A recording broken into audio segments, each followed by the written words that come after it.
आपको मैं बताना चाहता हूं 700 किसान पंजाब का शहीद हुआ और मेरी एक आदरणीय हमारी सांसद ने उन किसानों की मांओं के बारे में ये कहा कि ये तो 100-100 रुपए पे भाड़े पे लाए हुए लोग हैं। मेरे को शर्म आती है इस बात। वो किसान और आज वो किसान दिल्ली के बॉर्डर अपनी बात सुनाने के लिए दिल्ली आना चाहता है। क्या दिल्ली देश से अलग है? एक कलाकार था, दुनिया में उसका नाम था, चाहे तमिलनाडु हो, चाहे महाराष्ट्र हो, चाहे केरला हो, चाहे न्यूयॉर्क हो, उसके गाने पर दुनिया झूम उठती थी। और मैं ये भी कहना चाहता हूं सभापति साहब, टाइम स्क्वायर न्यूयॉर्क में हर तीसरे दिन सिद्धू मूसेवाला बजता है। बिलबोर्ड दुनिया के 100 गाने, उनमें से सिद्धू मूसेवाला हर रोज पहले, दूसरे, तीसरे नंबर पे वो व्यक्ति रहता है। उसके साथ हुआ क्या, मैं आज इस सदन को जानकारी और बताना चाहता हूं आपके माध्यम से। क्या हुआ 28 साल के नौजवान के साथ? हम नेशनल सिक्योरिटी की बात करते हैं, आप कहते हैं हिंदुस्तान में परिंदा भी पर नहीं मार सकता। आप ये कहते हैं कि हम हैं, चिंता मत कीजिए। लेकिन क्या हुआ, नौजवान 28 साल के नौजवान को गोलियों से मार कर 10 गोलियां मारकर दिन दहाड़े मार दिया गया। हालांकि विपक्ष द्वारा उसको गुमाने का काम किया, लेकिन राहुल गांधी ने एक बात कही कि अग्निवीर को शहीद का दर्जा इस देश में मिलना चाहिए। मैं इसलिए कह रहा हूं सभापति साहब, कभी कभी तो मेरे को लगता है कि पंजाब को ये हिंदुस्तान की सरकार भूल गई है। कभी कभी मेरे को यह भी महसूस होता है कि शायद हम हिंदुस्तान के कहीं किसी नक्शे में हैं या नहीं। जिस प्रकार से हमारे सरकार का हमारे पंजाब के लोगों की तरफ व्यवहार है, ऐसा हमें महसूस होता है। मैं आपको बताना चाहता हूं सभापति साहब, जब हिंदुस्तान के देश के प्रधानमंत्री जब लाल किले पर झंडा लहराते हैं, और मैं गर्व से कह सकता हूं कि उस झंडा लहराने में पंजाब के हजारों नौजवान लोगों ने अपनी शहादत दी है। ये अवसर इसलिए प्राप्त हुआ है सभापति साहब। मैं कहना चाहता हूं सभापति साहब, मैं अपने किसान की बात करना चाहता हूं। पिछले 1.5 साल से सभापति साहब, पंजाब का किसान, देश का किसान, आज बड़ी बड़ी बातें की गई। आदरणीय मंत्री महोदय कहे कि हमने एमएसपी दी है। एमएसपी आपने दी है?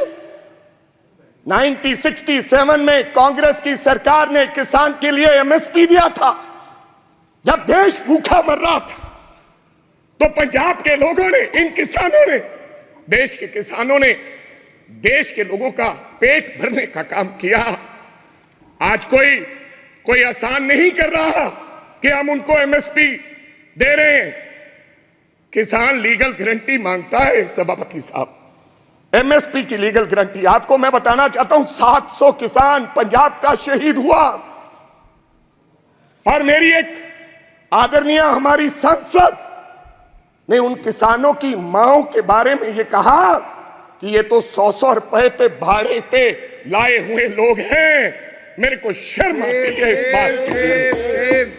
वो किसान और आज वो किसान दिल्ली के बॉर्डर अपनी बात सुनाने के लिए दिल्ली आना चाहता है।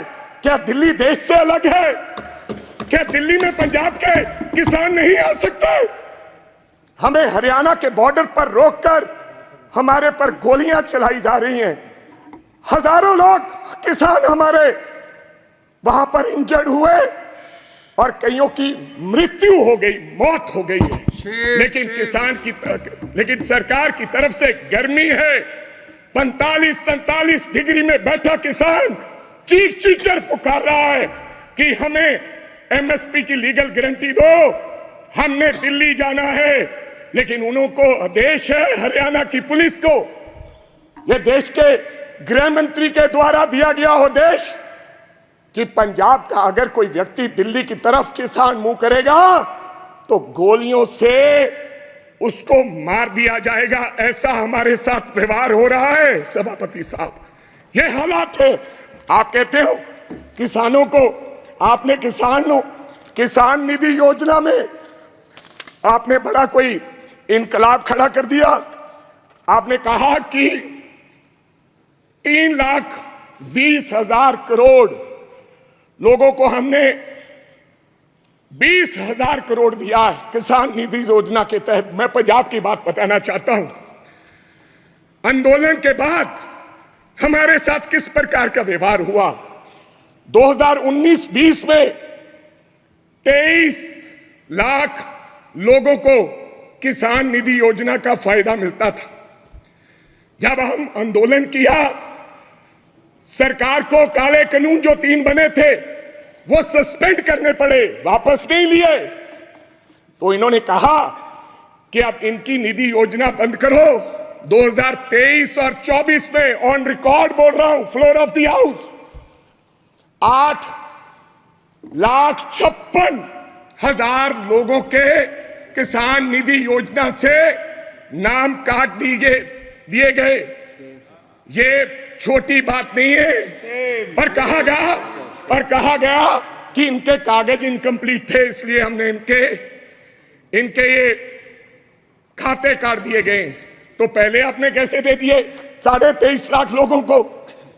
मैं चलो ज्यादा कुछ ना कहते हुए मैं आगे एक बात और करनी चाहता हूं सभापति साहब। ये किसान का हाल है।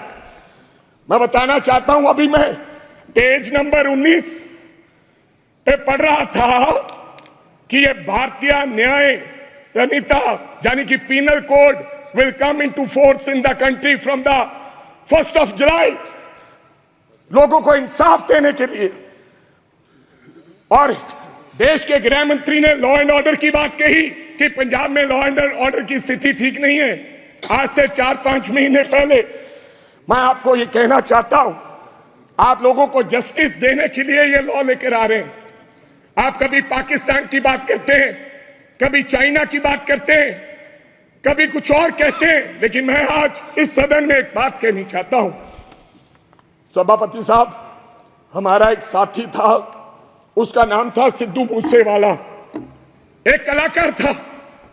दुनिया में उसका नाम था, चाहे तमिलनाडु हो, चाहे महाराष्ट्र हो, चाहे केरला हो, चाहे न्यूयॉर्क हो, उसके गाने पर दुनिया झूम उठती थी। और मैं ये भी कहना चाहता हूं सभापति साहब, टाइम स्क्वायर न्यूयॉर्क में हर तीसरे दिन सिद्धू मूसेवाला बजता है।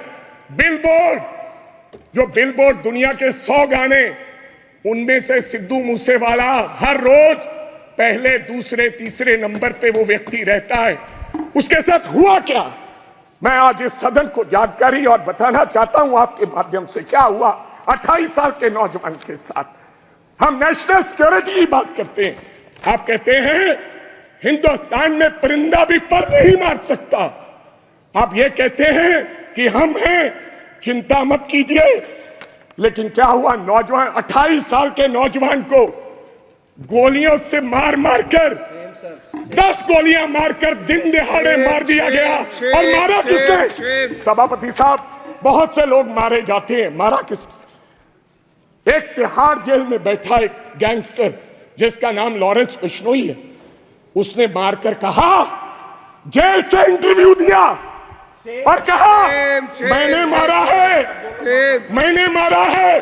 अभी तो सिद्धू मूसेवाला मारा है, अभी इसके बाप को भी मरना होगा। जेल से इंटरव्यू दिया। आप नेशनल सिक्योरिटी की बात करते हैं, कब इंसाफ मिलेगा सिद्धू मूसेवाला को? क्या होगा 28 साल का नौजवान जिसकी मां के एक बेटा था, एक, और बिना शादी के ब्याह में हमारे सर पर सेरे बांधे जाते हैं। सेराबंदी होती है, आपके भी होती है। डेड बॉडी पड़ी, डेड बॉडी पर मेरी उस मां ने, सिद्धू मूसेवाले की मां ने फिर सेरा लेकर आए और अपने बेटे के लाश पर सर पर सेरा बांध के उसकी विदाई की है। ये हालात हैं। आप देश के गृह मंत्री हैं, इंसाफ दिलाएं। और जेलों में बैठे ऐसे गैंगस्टर को आप निकाल के उस परिवार को इंसाफ दे। लास्ट बात सर, 1 मिनट में खत्म करूंगा। आप सभापति साहब, मैं ये इसमें लिखा है पेज नंबर 4, पॉइंट नंबर 5, क्या लिखा है? Now my government is striving to make India the 3rd largest economy in the world. कैसे बनेगा साहब? मैं सब उस शहर से आता हूं, लुधियाना से, जो हिंदुस्तान का कभी कभी ईस्ट मैनचेस्टर कहा जाता है, जिसको आज क्या हालात हो गए इंडस्ट्री के। डाइंग इंडस्ट्री है सर, वहां पर साइकिल इंडस्ट्री है। लोग छोड़ के कारोबार धंधा बंद करके अब चले जा रहे हैं लुधियाना छोड़ के। ये हालात कर दिए। मैं एक छोटी सी उदाहरण देना चाहता हूं। 10 साल में हमें इस सरकार ने कुछ नहीं दिया। अगर दिया है हिंदुस्तान की सरकार ने लुधियाना को, सबसे बड़ा शहर है पंजाब का, तो कोई खड़ा होकर व्यक्ति बता दे कि हमने ये दिया है। मैं क्या कहना चाहता हूं कि एक साइकिल इंडस्ट्री है साहब, या तो चाइना में साइकिल बनता है या पंजाब में साइकिल बनता है। चाइना में साइकिल की प्रोडक्शन क्या है, आप हैरान हो जाओगे। आप मेक इन इंडिया की बात करते हो, 28 से 30 करोड़ एक साल की चाइना प्रोडक्शन करता है। एक साल की 28 से 30 करोड़, लेकिन लुधियाना क्या प्रोडक्शन करता है? 2.5 करोड़। क्यों? वजह क्या है?